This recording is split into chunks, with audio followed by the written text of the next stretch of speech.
एक बार की बात है जब एक शहर में सुनीता नाम की बड़ी ही सुंदर लड़की रहती थी। सुनीता इतनी सुंदर थी कि एक बार उसे कोई देखता तो देखता रह जाता।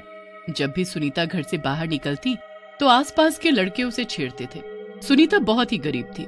सुनीता के घर के पास ही रमेश नाम का एक लड़का रहता था जो सुनीता को काफी पसंद करता था। सुनीता भी उसे पसंद करती थी।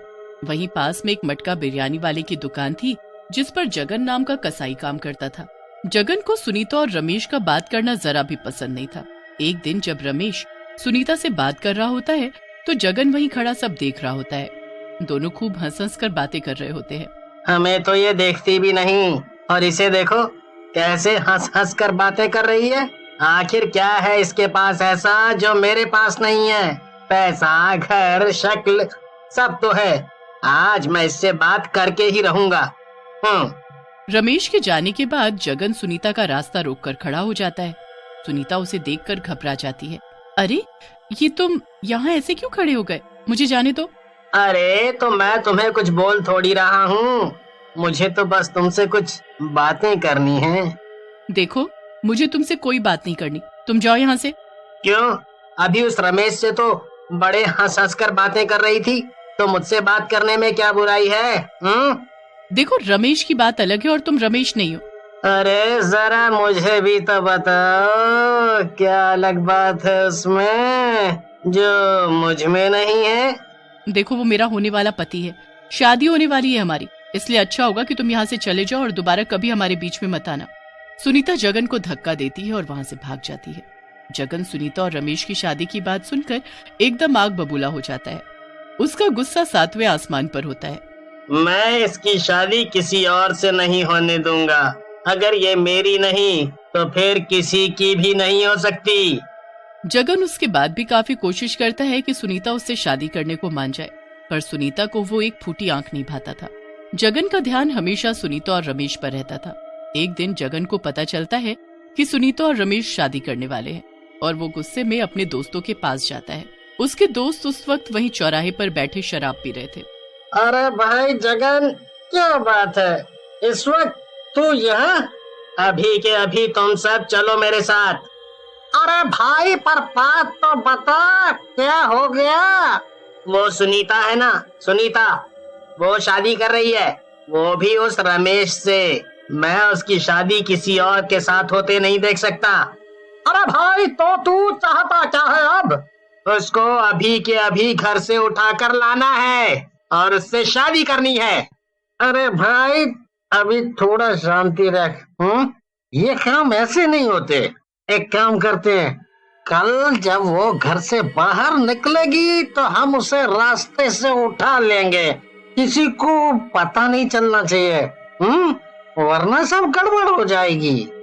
ठीक है, एक दिन और सही, पर कल तुम सब याद से मेरी दुकान पर पहुंच जाना। बस फिर अगले दिन चारों दोस्त सुनीता के इंतजार में शाम को छिपकर खड़े हो जाते हैं और जैसे ही सुनीता आती है वो उसे दुकान में ले जाकर दुकान अंदर से बंद कर देते हैं। नहीं, मैं मर जाऊंगी पर तुमसे शादी नहीं करूंगी। जगन सुनीता को बहुत धमकाता है पर वो उसकी एक नहीं सुनती। अपनी बेइज्जती होती देख जगन सह नहीं पाता और वहीं पड़े छुरे को उठाकर उसके पेट में घुसा देता है। सुनीता वहीं तड़प तड़प कर मर जाती है। अब चीख कर दिखा, मुझे थप्पड़ मारेगी। अरे भाई ये तूने क्या कर दिया? अब तो हम सब जेल जाएंगे। कुछ भी करके इसको ठिकाने लगाना होगा। और अब इसे ठिकाने कैसे लगाएं? इस लाश को बाहर ले जाना खतरे से खाली नहीं है। मेरे पास एक तरकीब है, मैं इसके टुकड़े टुकड़े करके बिरयानी में मिलाकर बेच दूंगा। इसका नामो निशानी मिट जाएगा। चलो अब सब काम पर लग जाओ, हमें रातों रात ये काम करना होगा। बस फिर चारों दोस्त सरिता के टुकड़े टुकड़े कर देते हैं और फिर अगले दिन जगन उसको मटका बिरयानी में मिक्स करके बेच देता है। सरिता के घर वाले और रमेश उसको हर जगह ढूंढ लेते हैं पर उसका कुछ पता नहीं चलता। वो बहुत रोते हैं, परेशान होते हैं, पर सुनीता का कुछ पता नहीं लगता। जगन इस बात से ही खुश हो रहा होता है कि सुनीता उसकी नहीं हुई तो किसी की नहीं हुई, पर उसे क्या पता था कि वो चुड़ैल बनकर अपना बदला लेने आएगी। एक रात जब जगन दुकान बंद करके घर जाने ही वाला होता है तो उसे पीछे से किसी की आवाज आती है। जगन, जगन। ये किसकी आवाज है? यहाँ तो कोई भी नहीं दिख रहा। जगन इधर उधर देख ही रहा होता है कि तभी चुड़ैल उसकी गर्दन पकड़ लेती है। पहचाना मुझे, मैं कौन हूँ? चुड़ैल, चुड़ैल, बचाओ बचाओ, मुझे बचाओ।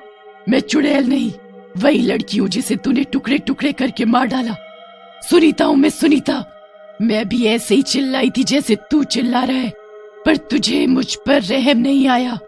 तेरी वजह से आज मैं इस दुनिया में नहीं हूँ। अब मैं तुझे भी ऐसी ही दर्दनाक मौत दूंगी। जगन चिल्लाता रह जाता है, पर चुड़ैल उस पर जरा भी तरस नहीं खाती और वहीं छुरा उठाकर उसको मार डालती है।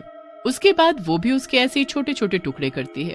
अगले दिन चुड़ैल जगन की दुकान पर भेस बदलकर बैठ जाती है और जगन के शरीर के टुकड़ों की मटका बिरयानी बनाकर बेचने लगती है।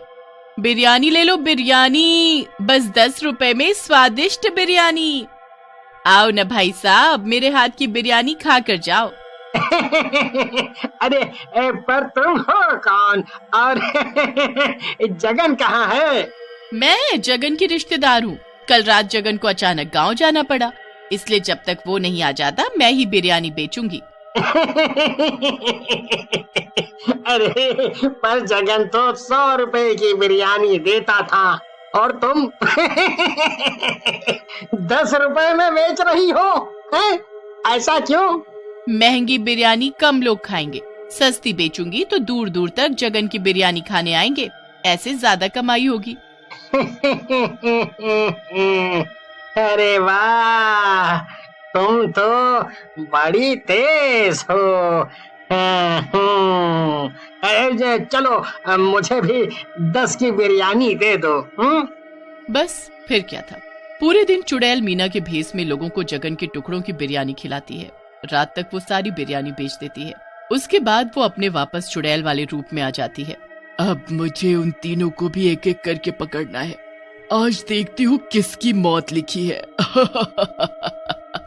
चुड़ैल उन तीनों दोस्तों को ढूंढने निकल पड़ती है कि तभी उसकी नजर जगन के पहले दोस्त पर पड़ती है, जो खंबे के नीचे बैठकर दारू पी रहा होता है।